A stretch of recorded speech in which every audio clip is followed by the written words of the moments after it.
Welcome back to another episode in our area of depression, connection, and isolation. Noticing my social needs. These videos are meant to really decrease our depression and any negative behaviors we have with those and increase our positive, more healthier behaviors that we would like to have so we can really move towards that person that we want to be. And I think noticing your social needs is so important, especially now when we can be connected in so many ways with people and on an instant. Where before, if maybe we wanted some isolation, we at least got a little downtime in there. So, this one's on connection on your terms, redefining support. So, not all connection feels good, right? Some social situations really do feel draining for us. Some people feel very unsafe, and some conversations leave you more tired than before. And when you're struggling with depression, the idea of support can become confusing and overwhelming. You want connection, but you don't want pressure. You want care, but you don't want advice. You want to feel seen, but you don't want to be overwhelmed. And in this episode, we'll explore how to define what actually feels supportive to you and how to ask for it on your own terms. So, where do we start? Well, what support isn't is probably the best place to start. So, let's start by getting honest about what doesn't feel good. Forced conversations when you're not ready for them, people who try to fix you instead of just listening to you, performative check-ins, right, that feel more like an obligation than an actual care. Sometimes what we think of as help actually adds pressure or guilt, and naming what feels unhelpful gives you clarity and boundaries. So here's a prompt for you. When someone says, "Let me know if you need anything," what do I actually want to say? We don't have to feel pressured in those moments, and we definitely don't have to answer right away. If you're in person, you can just say, "Why don't I tell you later?" I can text you my response later when I get home and have time to think. And of course, if it comes through as a text, you don't have to respond right away. There is no actual time limit to our responses on text. And we can let that sit for a while if that's what we need to do in order to think of a response. Those are completely okay behaviors to have, and those are what are known as healthy boundaries. So now that we've defined for ourselves what support isn't, where are we going to go? Well, we're going to define what support is for us.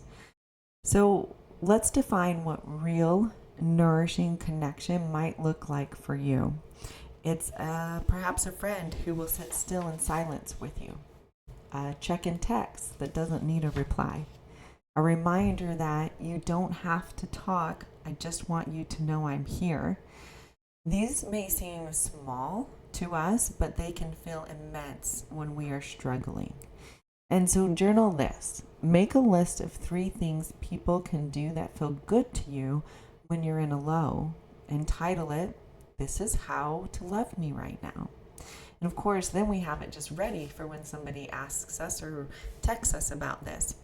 And I have a few friends or people that I know that are kind of in this isolation season of their life. And the response that I get, and of course that I know to give, is to do that text, right? That friendly text that says, "Hey, just thinking about you. You're on my thoughts. Just wanted to know how you were doing."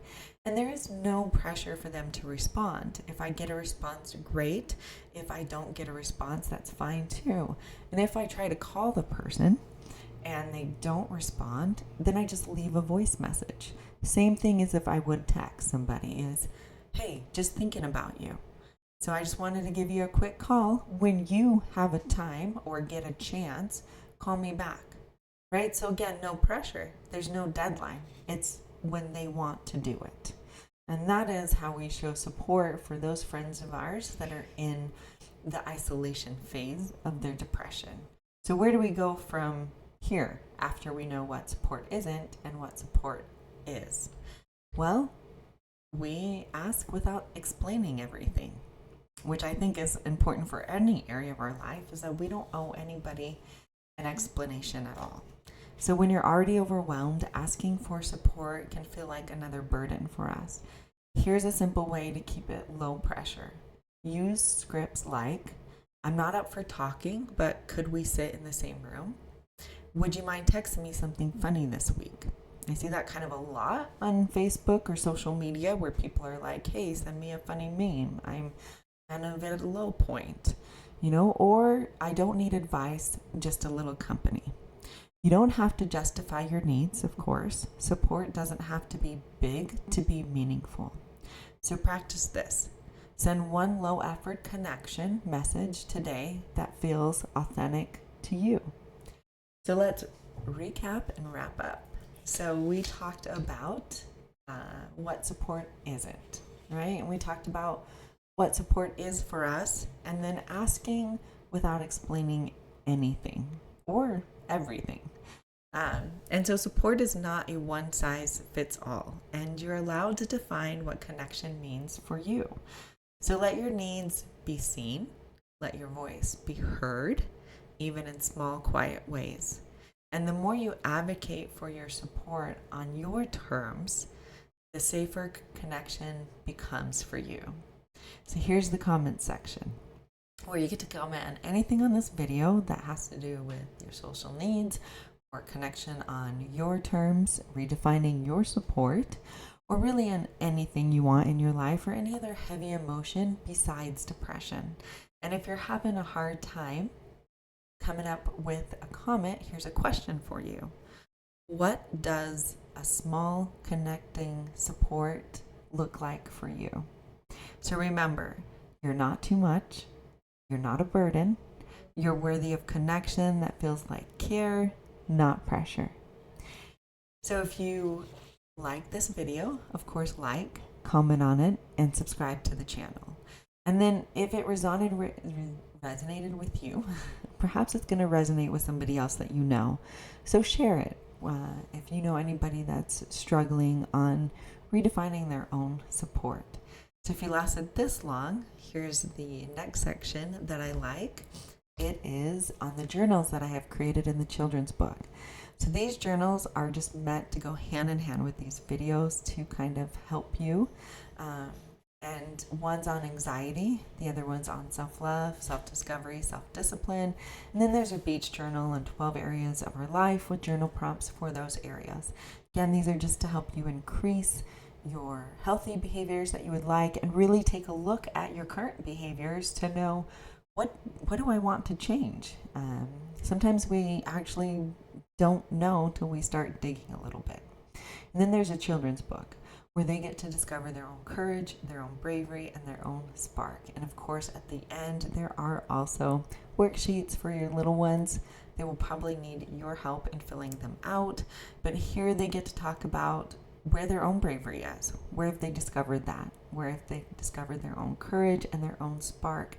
This just sets the stage for them to understand that they have what they need inside of them to really help them when life does get a little bit rough.